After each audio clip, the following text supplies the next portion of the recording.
టీవీ15 news కి స్వాగతం. ముందుగా ముఖ్యాంశాలు. బ్రహ్మోస్ మిసైల్ను ఎగుమతి చేయనున్న భారత్ మార్చి నాటికి ఫిలిప్పీన్స్ కు ఎగుమతి.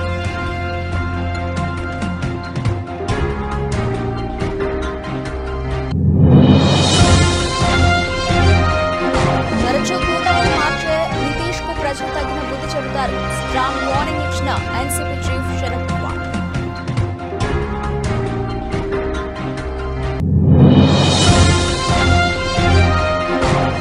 ఆంధ్రప్రదేశ్ రాజకీయాల్లో సంచలనం. అక్కను కలిసిన చెల్లి.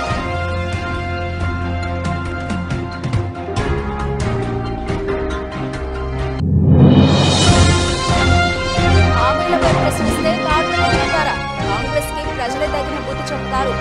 మెదక్ బీఆర్ఎస్ ముఖ్య కార్యకర్తల సమావేశంలో మాట్లాడిన హరీష్ రావు.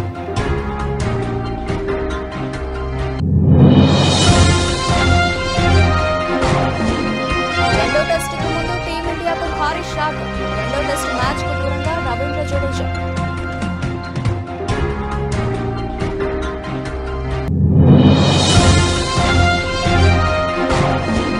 సౌందర్య బయోపిక్ చేయాలనుకున్న ఆసక్తికర వ్యాఖ్యలు చేసిన నేషనల్ క్రష్ రష్మిక.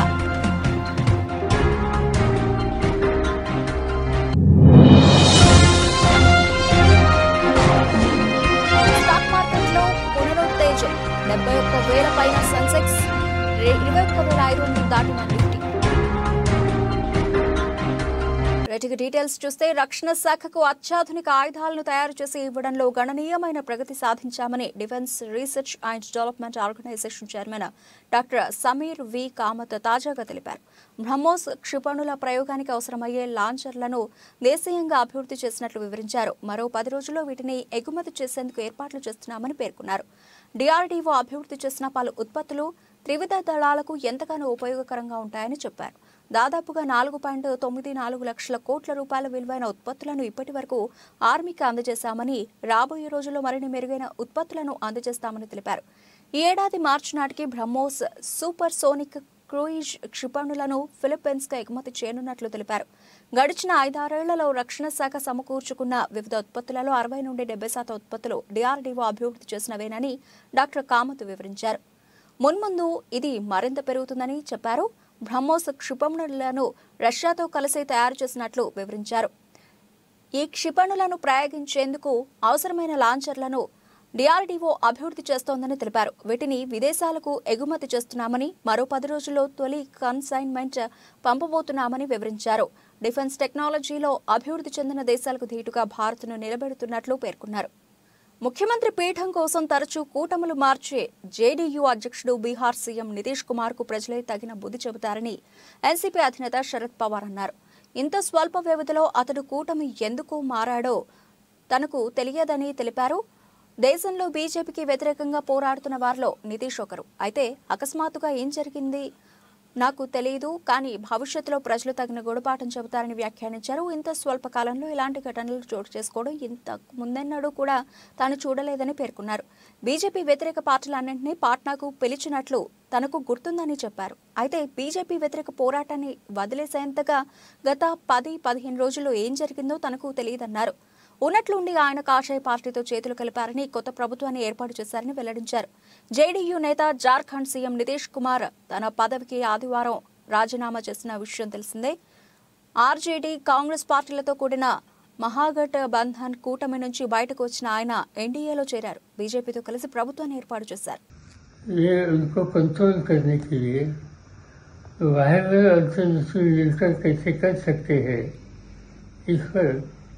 एक बहुत महान चीज दे दिया और जिसकी आवश्यकता भी उन्होंने बताई और उसी लाइन पर वो काम करते थे. ये काम पिछले 15 दिन तक था और सडनली ये 8-10 दिन में क्या हो गया मुझे मालूम नहीं. वो विचारधारा उन्होंने छोड़ दी. जो कार्यक्रम देश में लेने की आवश्यकता थी वो देश के सामने बोलते थे, वो बात उन्होंने छोड़ दी और आज भाजपा के साथ बैठकर उन्होंने सरकार बनाई. आज तक इलेक्शन होने के बाद एक टर्म में 3 ईयर में किसी नेता ने 2 बार अलग अलग पार्टी का नेतृत्व या इसमें सहयोग देने का काम आज तक कभी हुआ नहीं था।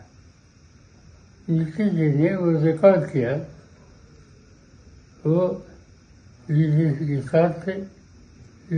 ఇక ఇటు ఆంధ్రప్రదేశ్ రాజకీయాలు రోజు రోజుకి హాట్ గా మారుతున్నాయి. ముఖ్యంగా వైఎస్ రాజశేఖర రెడ్డి కుమార్తె వైఎస్ షర్మిల కాంగ్రెస్ పగ్గాలు చేపట్టిన దగ్గర నుంచి రాజకీయాలు మరింత స్పీడ్ అయ్యాయి. మొన్నటి వరకు వైఎస్ కుటుంబానికి దూరంగా ఉన్న వివేకానంద రెడ్డి కుమార్తె సునీతారెడ్డి ఈ రోజు కడపలో ఇడుపులపాయలోని గెస్ట్ హౌస్ లో వైఎస్ షర్మిలను కలవడం ఇప్పుడు హాట్ టాపిక్ గా మారింది. కడప జిల్లాలో వైఎస్ కుటుంబానికి రాజకీయంగా ఒక చరిష్మా ఉంది. అందులోనూ ఆయన బిడ్డలు జగన్, షర్మిల అనేక ఒడిదుడుకులను ఎదుర్కొని రాజకీయంగా నిలదొక్కున్నారు. అయితే గత కొంతకాలంగా షర్మిల, సీఎం జగన్ మధ్య కొంత విభేదాలు వచ్చాయి. దీంతో తెలంగాణలో సొంత పార్టీ పెట్టిన షర్మిల ఈ మధ్యనే తన పార్టీని కాంగ్రెస్ పార్టీలో విలీనం చేశారు. అనంతరం ఏపీ కాంగ్రెస్ పగ్గాలు చేపట్టిన షర్మిల దూకుడుగా వ్యవహరిస్తూ కనుమరుగైపోతుంది అనుకున్న కాంగ్రెస్ పార్టీకి కొంత ఊపిరిని పోశారు. ఈ క్రమంలో ఈ రోజు తన సొంత జిల్లా కడప జిల్లాలో కాంగ్రెస్ పార్టీ విస్తృత స్థాయి సమావేశాన్ని ఏర్పాటు చేసిన షర్మిల రాజకీయంగా పెద్ద షాక్ ఇచ్చారు. వైఎస్ కుటుంబానికి దూరంగా ఉన్న తన సొంత బాబాయ్ వివేకానందరెడ్డి కూతురిని కలవడం ఇప్పుడు హాట్ టాపిక్ గా మారింది. గెస్ట్ హౌస్ లో తన సోదరితో షర్మిల భేటీలో ఏం మాట్లాడుకున్నారు అనేది ఇప్పుడు అంతా చర్చనీయాంశంగా మారింది. మార్చిలోగా 6 గ్యారంటీలను అమలు చేయకుంటే కాంగ్రెస్ పార్టీకి ప్రజలే కర్రకాల్చి వాతపడతారని మాజీ మంత్రి సిద్దిపేట ఎమ్మెల్యే హరీష్ రావు హెచ్చరించారు. అలవి కాని హామీలిచ్చి అధికారంలోకి వచ్చిన కాంగ్రెస్ పార్టీ ఇప్పుడు ప్రజలకు మొండి చేయి చూపుతున్నదని మండిపడ్డారు. ఆదివారం ఆయన మెదక్ జిల్లా కేంద్రంలోని వైస్రాయ్ గార్డెన్స్ లో బీఆర్ఎస్ జిల్లా అధ్యక్షురాలు మాజీ ఎమ్మెల్యే పద్మా దేవేందర్ రెడ్డి అధ్యక్షతన నిర్వహించిన నియోజకవర్గ ముఖ్య కార్యకర్తల సమావేశంలో పాల్గొని మాట్లాడారు. కర్ణాటకలో అనేక హామీలిచ్చి కాంగ్రెస్ సర్కార్ అధికారంలోకి వచ్చిందని, గెలిచి 8 నెలలవుతున్న ఒక్క హామీ సరిగా అమలు చేయడం లేదని తెలిపారు. కాంగ్రెస్ సర్కారుపై ప్రజలకు భ్రమలు తొలగిపోయాయని, 6 నెలలు ఓపిక పడితే ప్రజలు వచ్చి అన్ని ఎన్నికల్లో బీఆర్ఎస్ కు ఓట్లు వేస్తారని చెప్పారు. రాబోయే పార్లమెంట్ ఎన్నికల్లో కర్ణాటకలో బీజేపీ, తెలంగాణలో బీఆర్ఎస్ ఎక్కువ స్థానాలు గెలవడం ఖాయమని పేర్కొన్నారు. 2 లక్షల రూపాయల రుణమాఫీ చేయకుండా పార్లమెంటు ఎన్నికలకు వెళితే కాంగ్రెస్ కు రైతులు ఓట్లేయరని అన్నారు. పార్లమెంటు ఎన్నికల కోడ్ రాకముందే హామీలను అమలు చేసి కాంగ్రెస్ పార్టీ తన చిత్తశుద్ధిని నిరూపించుకోవాలని హితవు పలికారు. తాము ఎన్నికల మేనిఫెస్టోలో ఇవ్వని హామీలను కూడా అమలు చేశామని, కాళేశ్వరం నీళ్లు తెచ్చి రైతుల కాళ్లు కడిగామని గుర్తు చేశారు. మరి మళ్ళా నెల రాలేదా? మళ్ళా నెలవే ఇంకో నెల వచ్చాయి. 54,000 దానికి దరఖాస్తు కావాలనా? దానికి ఎంక్వైరీ కావాలనా? ఆల్రెడీ రాష్ట్రంలో 44 లక్షల పెన్షన్దారులు ఉన్నారు. వాళ్ళకు 200 ఉంటే 10 అంతలు పెంచి కేసీఆర్ 2,000 చేసిండు, ఇచ్చిండు. 10 అంతలు పెంచలే మనం. నువ్వు ఇప్పుడు డబుల్ చేస్తా అన్నావు, చెయ్యి సీదా. దానికి దరఖాస్తు ఎందుకు? దానికి ఏం అడ్డం ఉన్నది? 2,000 పోయి 4,000 ఇవ్వడానికి నీకు ఏ కాగితం కావాలి? నీకేం ఎంక్వైరీ కావాలి? నీకు ఏ దరఖాస్తు అవసరం ఉన్నది అని నేను అడుగుతా ఉన్నా. అది ఎందుకు ఇస్తలేవు అని మనం అడగాలనా వద్దా? అలాగా 4,000 ఎప్పుడు ఇస్తావా అంటే వాళ్ళు మీ సంగతి చెప్తాం అని మాట్లాడిన వాళ్ళ మీద ఎదురుదాడికి దిగుతున్నారు. కేసులు పెట్టమని బెదిరిస్తున్నారు. కింది స్థాయి కార్యకర్తల్ని బెదిరిస్తున్నారు. మన ఎమ్మెల్యేలను బెదిరిస్తున్నారు. ఇలా మన పల్లా రాజేశ్వర రెడ్డి ఎమ్మెల్యే గారి మీద అక్రమ కేసులు పెట్టి ఆయనను ఇబ్బంది పెట్టే ప్రయత్నం చేస్తున్నారు. అంటే వాళ్ళకి ఏమైపోయిందంటే పాలన చేతగాక ప్రతిపక్షాలను ఇవాళ ఇబ్బందులకు గురి చేయడం, ప్రతిపక్షాల మీద కేసులు పెట్టే ప్రయత్నం చేస్తున్నారు. ఒక ప్రభుత్వం అనేది మంచి పని చేసి ప్రజల ప్రేమ పొందాలి. మన గవర్నమెంట్ వచ్చింది. ఉత్తరాంధ్ర వెనుకబాటుతనాన్ని రూపుమాపి ఉత్తమాంధ్రగా తీర్చిదిద్దడానికి మేధో వలసల్ని ఆపడమే శరణ్యమని, ఇందుకుగాను రైతులంతా మానవ వనరులను వినియోగించుకునే అధునాతన వ్యవసాయ పద్ధతులపై అవగాహన కల్పించుకోవాలని చెప్తూ ఇదే ధ్యేయంతో రాష్ట్రమంతటా రైతు సదస్సులు ఏర్పాటు చేస్తున్నామని విజయనగరంలో ఏర్పాటు చేసిన రైతు సదస్సులో పలస్ గ్రూప్ సీఈఓ డాక్టర్ గేదెల శ్రీనుబాబు అన్నారు. ఈ సదస్సుకు ఉత్తరాంధ్ర నలుమూలాల నుంచి ఎంతో మంది రైతులు తండోపతండాలుగా తరలివచ్చారు. ఈ సందర్భంగా విజయనగరం జ్యూట్ మిల్లు దగ్గర నుంచి బయలుదేరిన ఊరేగింపులో కొందరు రైతులు ఎడ్లబండ్లతో పాల్గొనడం చూపర్లను ఆకర్షించింది. విజయనగరం జిల్లా తూర్పు కాపు నాయకులు మజ్జి అప్పారావు అధ్యక్షతన జరిగిన సభలో పలువురు భక్తులు ప్రసంగించారు. ఒక 15 నుంచి 20 లక్షల మంది జనాభా మళ్ళీ వస్తున్నారు. ప్రతి పండుగ మీరు చూస్తూ ఉంటారు కదా సంక్రాంతికి. ఈ వలసలకు మేజర్ గా కారణం ఏంటి? ఇక్కడ ఉపాధి లేకపోవడం. ఇక్కడ ఉపాధి కల్పించాలంటే ఆర్థికంగా బలపడాలి. ఆర్థికంగా బలపడాలంటే మొత్తం వ్యవసాయ భూములు ఏవైతే ఉన్నాయో ఈ వ్యవసాయ భూములన్నింటినీ అందుబాటులోకి తీసుకురావాల్సిన అవసరం ఎంతైనా ఉంది. సో దీంతో పాటు పండిన పంటలకి తగిన గిట్టుబాటు ధర కూడా తీసుకురావాల్సిన అవసరం ఉంది. ఒకప్పుడు ఇలాంటి వ్యవస్థలు ఏవైనా చేయాలంటే చాలా కష్టం. కానీ ఈ రోజుల్లో ప్రపంచమంతా ఒక గ్రామంలాగా మారింది, ఒక కుగ్రామంలాగా ఉంది. సో మన ఉత్పత్తులు కానీ ఆరోగ్యకరమైన ఉత్పత్తులని, ఆర్గానిక్ ప్రొడక్ట్స్ అని మనం ప్రచారం చేయగలిగితే ప్రతి రైతు ఒక పారిశ్రామికవేత్తగా ఎదుగుతారు. అలాగే ఈ వలసలు కూడా తగ్గుతాయి.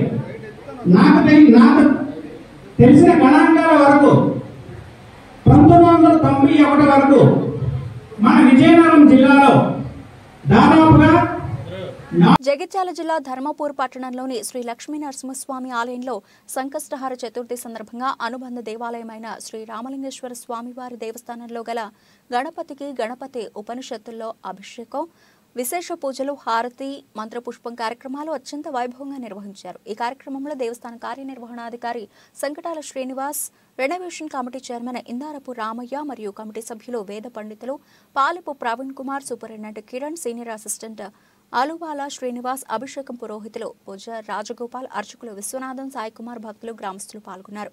విద్యుత్ ఛార్జీల పెంపు జోలికి పోనని, ఉన్న ఛార్జీలు తగ్గించి ప్రజలకు సుపరిపాలన అందిస్తానని నాటి ఎన్నికల ముందు ముసలి కన్నీరు రాల్చి అధికారం చేపట్టిన వైసీపీ ప్రభుత్వం తన పాలనలో వరుసగా 5వ విద్యుత్ ఛార్జీల మోతకు సిద్ధమవుతోందని, ఇది ప్రజలను నమ్మించి వంచడమేనని వామపక్ష పార్టీల నేతలు ఆరోపించారు.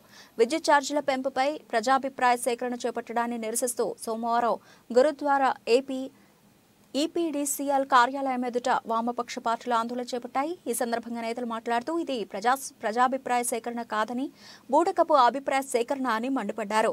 తెలుగుదేశం పార్టీ విద్యుత్ ఛార్జీలు పెంచి ప్రజలపై భారాలు మోపిందని, నన్ను నమ్మండి, మా నాన్నగారి పరిపాలనను మించి పరిపాలన చేసి విద్యుత్ ఛార్జీలు పెంచమని వాగ్దానాలు గుప్పించి అధికారం చేపట్టిన జగన్మోహన్ రెడ్డి మళ్లీ ఇంకొకసారి విద్యుత్ ఛార్జీలు పెంపుకు శ్రీకారం చుట్టడం అన్యాయమని అన్నారు. ఇది ముమ్మాటికి ప్రజలను మోసం చేయడమేనని ఆరోపించారు. ఈ ఛార్జీల పేరు మీద ప్రజల మూలుగులు పీల్చి విద్యుత్ భారాలు విపరీతంగా ప్రభుత్వం ప్రజల మీద చేస్తా ఉంది. ఈ దుర్మార్గమైనటువంటి ఈ ఛార్జీలు వెంటనే రద్దు చేయమని చెప్పని సిపిఎం, సిపిఐ, వామపక్ష పార్టీలుగా మేము డిమాండ్ చేస్తా ఉన్నాం. దీనికి తోడు ప్రజలకి స్మార్ట్ మీటర్లు పెట్టడం కోసం ప్రయత్నం చేస్తున్నారు. రైతుల పంపు చట్టం మీటర్లు పెట్టడం కోసం ప్రయత్నం చేస్తున్నారు. ఒక్కొక్క రైతాంగ ప్రభుత్వం మాదని చెప్పని, సామాన్య ప్రభుత్వం మాదని చెప్పి ఆచరణలో సామాన్యుల మీద, రైతుల మీద విపరీతమైన ధర భారాలు వేస్తున్నది జగన్మోహన్ రెడ్డి ప్రభుత్వం. ఈ స్మార్ట్ మీటర్ని రైతుల మీటర్లు పెట్టే తీసుకోవాలని చెప్పి మేము డిమాండ్ చేస్తా ఉన్నాం.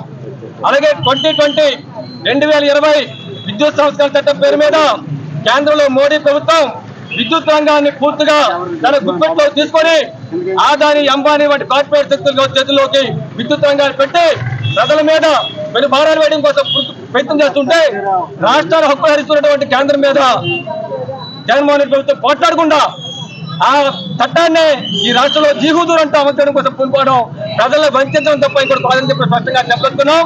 ఈరోజు ఏపీఆర్సీ పేరు మీద నేడు, రేపు, ఎల్లుండి 3 రోజుల పాటు ప్రజాభిప్రాయ సేకరణ చెప్పిన కార్యక్రమానికి శ్రీకారం చుట్టారు. ప్రజాభిప్రాయ సేకరణ అంటే ప్రజల మాట వినాలి, ప్రజల అభిప్రాయాలు తీసుకోవాలి, ఆ అభిప్రాయాలు కొరకు నిర్ణయం తీసుకోవాలి. కానీ ప్రజాభిప్రాయం తీసుకుంటారు నిర్ణయాలు. అత్యాధునిక టెక్నాలజీ, అన్ని వసతులతో అశ్వారావుపేట, అప్పారావుపేట ఫామ్ ఆయిల్ ఫ్యాక్టరీలను నిర్మించుకున్నట్లు వ్యవసాయ శాఖ మంత్రి తుమ్మల నాగేశ్వరరావు తెలిపారు. భద్రాద్రి కొత్తగూడెం జిల్లా అశ్వారావుపేట, నమ్మపేట మండలాల్లో మంత్రి తుమ్మల నాగేశ్వరరావు పర్యటించి 2 మండలాల్లోని పామాయిల్ ఫ్యాక్టరీలను సందర్శించారు. అశ్వారావుపేట పామాయిల్ ఫ్యాక్టరీలో జరుగుతున్న పవర్ ప్లాంట్ పనులను పరిశీలించారు. పవర్ ప్లాంట్ పనులు వేగవంతంగా చేయాలని మంత్రి తుమ్మల సంబంధిత అధికారులను ఆదేశించారు. త్వరితగతిన పనులు పూర్తి చేసి 2 ఫ్యాక్టరీలకు పవర్ అందుబాటులో ఉంచేలా చేయాలని అధికారులకు ఆదేశాలు జారీ చేశారు. 2 ఫ్యాక్టరీలు కలిపి సుమారు 2.5 కోట్ల రూపాయలు పవర్ బిల్ పే చేయాల్సి వస్తుందని, అది దృష్టిలో పెట్టుకుని సుమారు 30 కోట్ల రూపాయలతో ఈ పవర్ ప్లాంట్ ఏర్పాటు చేస్తున్నట్లు తెలిపారు. అశ్వారావుపేటలో పామాయిల్ ఫ్యాక్టరీ నిర్మించడంతో ఉభయ రాష్ట్రాల రైతులకు ఎంతో మేలు కలిగిందని మంత్రి అన్నారు. అప్పారావుపేటలో 100 కోట్ల రూపాయలతో కొత్త పామాయిల్ ఫ్యాక్టరీ నిర్మించడంతో ఆయిల్ శాతం పెరిగి రైతుకు మరింత ధరలు పెరగడంతో రాష్ట్ర వ్యాప్తంగా ఆయిల్ ఫామ్ తోటలు వేసే అవకాశం వచ్చిందని తెలిపారు. తెలంగాణ వ్యాప్తంగా ఆయిల్ ఫామ్ సాగు పెరగడంతో రాష్ట్ర వ్యాప్తంగా మరో 5 ఫ్యాక్టరీలు నిర్మిస్తున్నట్లు తెలిపారు. కొత్తగా వేసిన పంట చేతికి వచ్చేలోగా అన్ని ఫ్యాక్టరీ పనులు పూర్తి చేసి అందుబాటులోకి తీసుకొస్తామని మంత్రి తెలిపారు. తర్వాత సుమారు 2.5 కోట్లు మనం పవర్ ఛార్జెస్ కట్టాల్సి వస్తూ ఉంది ఫ్యాక్టరీకి సంబంధించి. అందుకని 30 కోట్లతోటి అశ్వారావుపేట ఆయిల్ ఫామ్ ఫ్యాక్టరీకి విద్యుత్ శక్తి వచ్చేదానికి మన యొక్క ముడి సరుకుతోటే ఇక్కడ పవర్ జనరేట్ చేసేదానికి పవర్ ప్లాంట్ ఏర్పాటు చేస్తున్నాం. ఇది రేపు రాబోయే 30 టన్స్ ఫ్యాక్టరీకి కూడా అవసరాన్ని బట్టి ఈ పవరే వాడుకునే దానికి అవకాశం ఉంది. అందుకనే మనకి జెన్కో ట్రాన్స్కో పవర్ వచ్చినా రాకపోయినా మనం సస్టైన్ చేసుకొని మన ఫ్యాక్టరీ సొంత పవర్ తోటే ఈ ఫ్యాక్టరీ నడిచేదానికి ప్రణాళిక రూపొందించారు.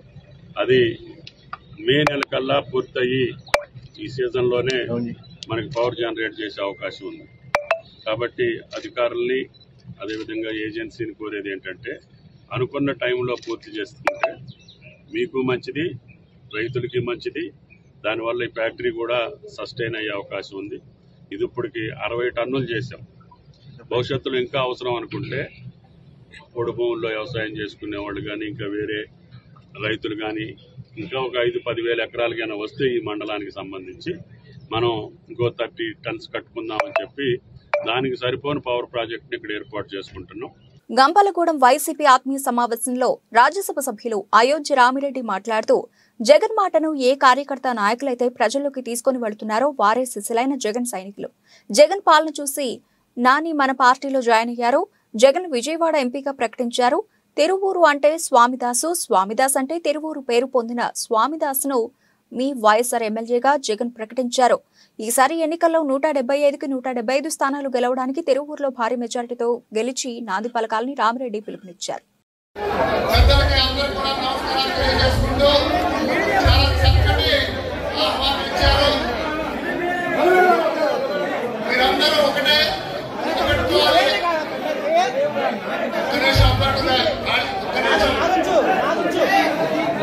తెలంగాణ ఉద్యమకారుల ఫోరం కరీంనగర్ జిల్లా ఆధ్వర్యంలో రవాణా శాఖ మరియు బీసీ శాఖ మంత్రి పొన్నం ప్రభాకర్ గౌడ్కి సన్మాన సభ చేయడం జరిగింది.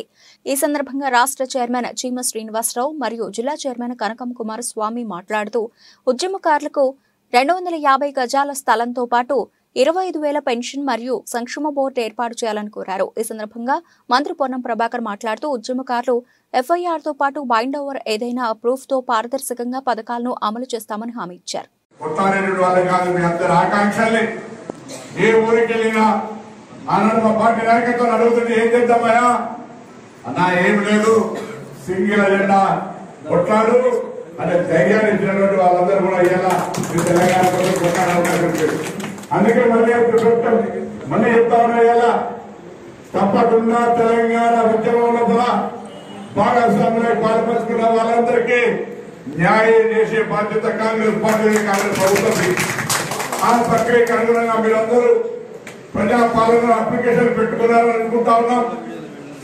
దానికి సంబంధించినటువంటి విధి విధానాలు అమలు చేయడానికి మంత్రివర్గ ఉపసంఘం వేసినాం. దానికి సంబంధించి మళ్ళీ నేను శ్రీనివాస్ గారిని, ఆనంద్ గారిని, శ్రీనన్న అదేవిధంగా మిత్రులందరూ కూడా ఒక డెలిగేషన్ గా పోదాం. కొంత సడలింపు ఇవ్వండి.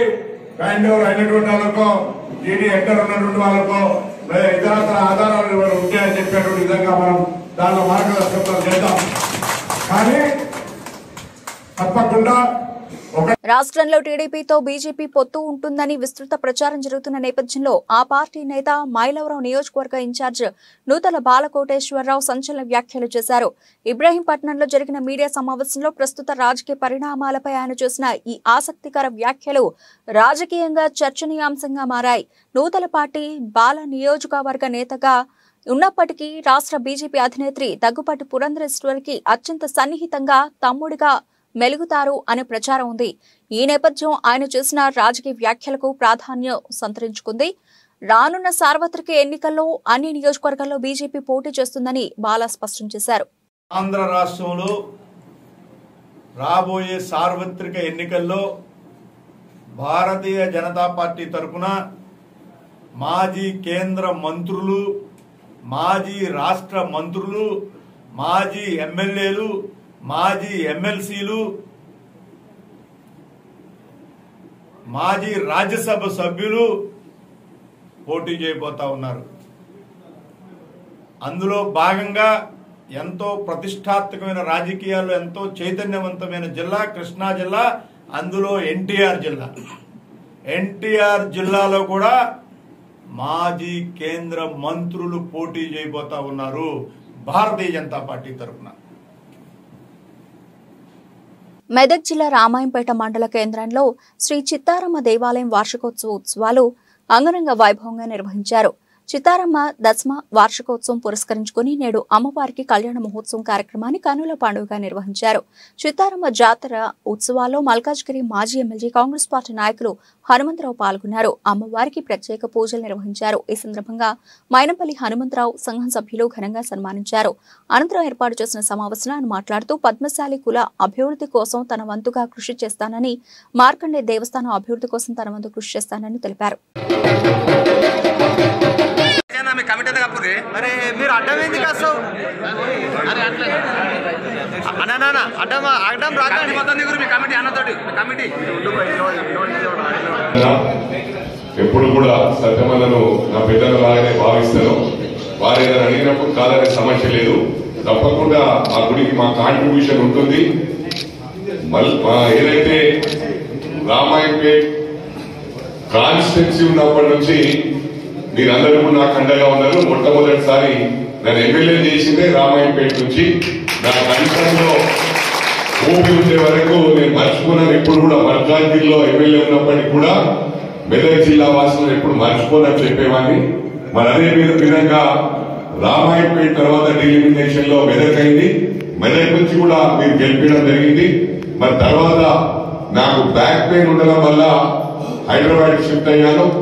మళ్ళీ 10 సంవత్సరాల తర్వాత నా కుమారుడు పంపిస్తే మళ్ళీ మీరు ఆశీర్వదించారు. కంటిన్యూగా యాక్టివ్ గా గెలిపించినందుకు నా కంఠంలో ఊపిరిండే వరకు నేను మిమ్మల్ని మర్చిపోను.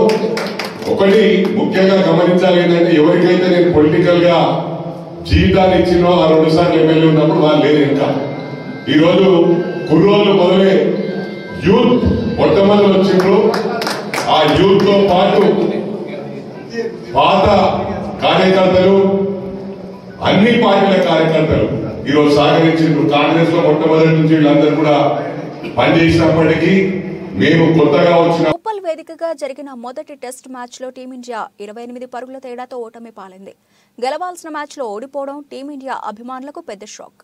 ఓవైపు ఓటమి బాధలో ఉన్న భారత్ కు ఇప్పుడు గట్టి ఎదురుదెబ్బ తగిలింది.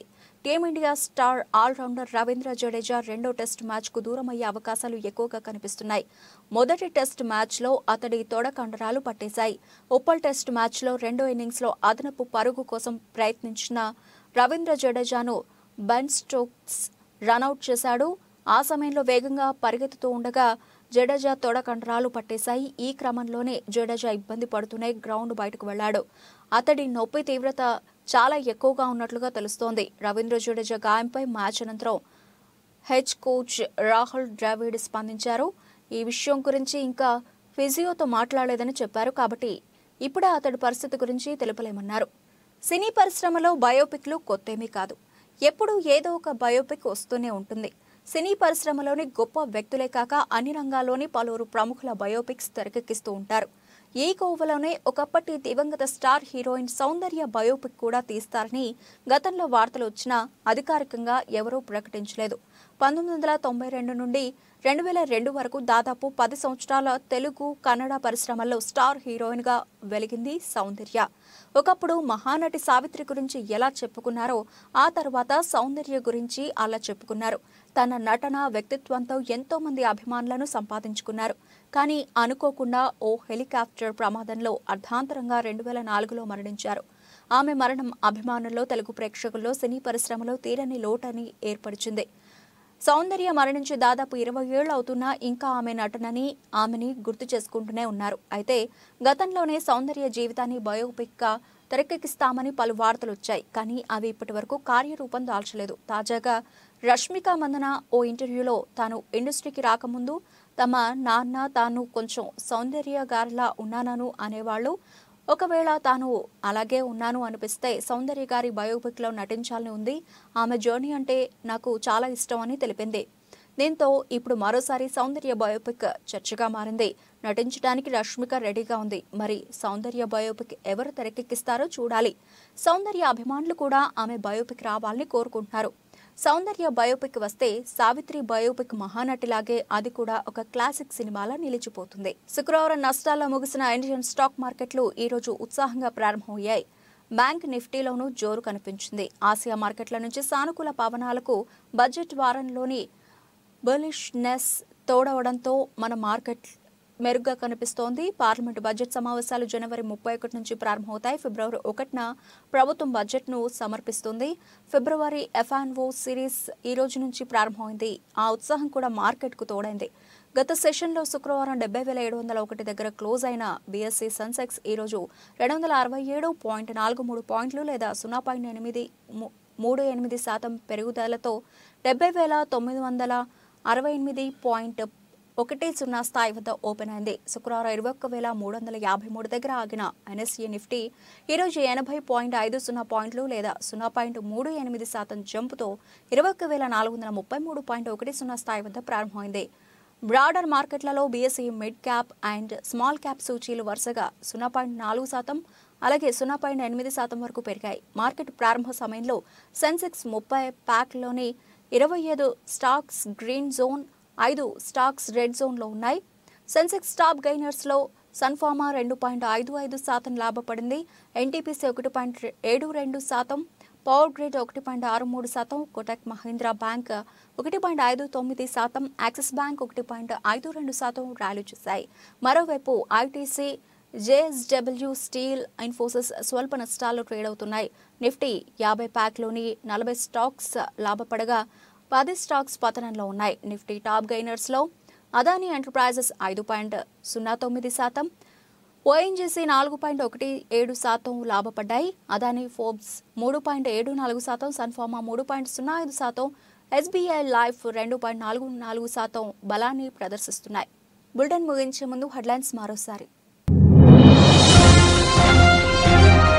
బ్రహ్మోస్ మిసైల్ను ఎగుమతి చేయనున్న భారత్ మార్చి నాటికి ఫిలిప్పీన్స్కు ఎగుమతి.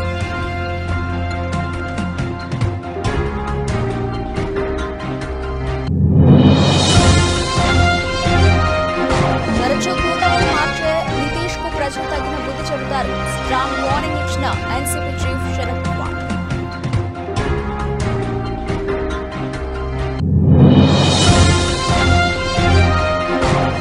ఆంధ్రప్రదేశ్ రాజకీయాల్లో సంచలనం. అక్కను కలిసిన చెల్లి.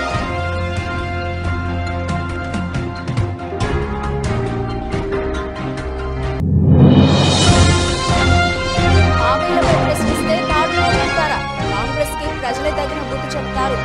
మెదక్ బీఆర్ఎస్ ముఖ్య కార్యకర్తల సమావేశంలో మండిపడ్డ హరీష్ రావు.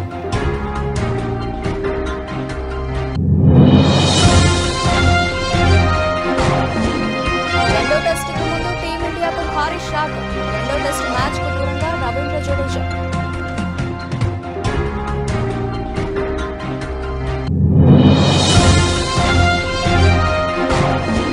సౌందర్య బయోపిక్ చేయాలనుకున్న ఆసక్తికర వ్యాఖ్యలు చేసిన నేషనల్ క్రష్ రష్మిక.